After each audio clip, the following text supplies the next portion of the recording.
Thank you, Tim. This is a quick synopsis of some best practices and perspectives from hard lessons learned, maybe some humorous lessons learned. But don't worry, Jane, I won't tell them which one is attributed to Jane Fryer. But, and by the way, statute of limitations has not run out on these. Nobody likes a know-it-all, and I think this is something we've all learned. Even if you know all the answers during your prospect visit, it's okay to occasionally have something to follow up with. It makes you more, more effective in terms of showing you can follow up on that request. Don't promise everything. As we all know, our credibility is on the line for our communities every time we're with a prospect. If you don't have an effective message to give to your prospect, demonstrate your PowerPoint prowess and distract them from your message anyway. And you might even try automating your presentations. Blog about your prospect. Well, this is not necessarily a best practice. Social media is good for some things, but doesn't excuse project confidentiality. So you should leave your tweet deck at home. Be friendly, be inclusive. This is along the same lines. You should also be aware that friending all your prospects might expose your prospects to everybody else that's on your social network, and that might not be such a good idea. Digital stalking is not a great, effective marketing tool. Impress them with your ability to open doors. You're the economic developer. You don't need building keys to get in the building.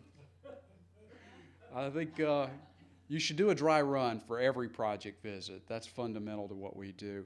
And the other side of that, you might have the building keys, but do you have the alarm code? You can demonstrate how quickly your law enforcement officials can respond to an incident. And, speeding, well, you got a time to keep on the project visit. Communicate, be responsive, but don't be responsive to other calls during the project visit. You're with the prospect, so give your time to them. And you really don't need to answer that text right this second, do you? Think globally, speak slowly. When you have international prospects, you might be talking, they might be hearing, they might be nodding, but are they listening and understanding? Use terms that they understand.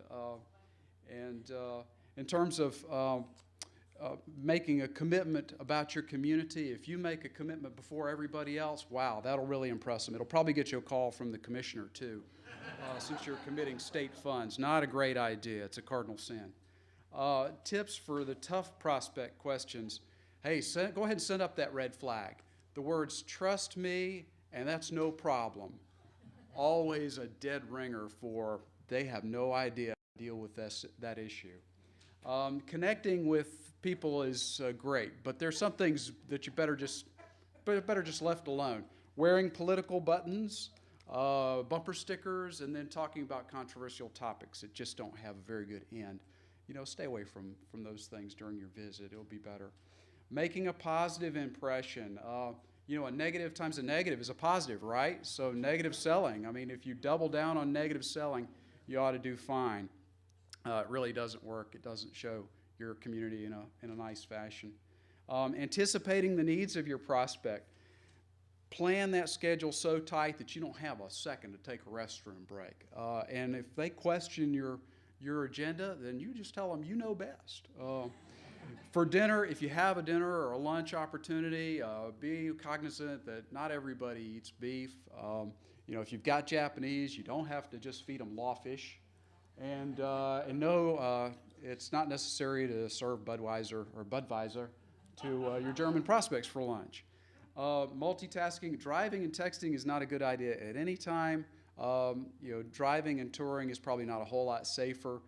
Get a driver if you really have a project where you need to give your attention. And if you are driving or if you have a driver, your car, even though it may have all-wheel drive or four-wheel drive, is probably not a match for a freshly plowed field. It's just because you're the economic developer doesn't mean you're going to get out of every stuck situation. And it does give you quality time to get stuck. There's some other good ways to have quality time, including locking the keys in the car. That's very effective. And you can try the old shortcut trick where you get lost.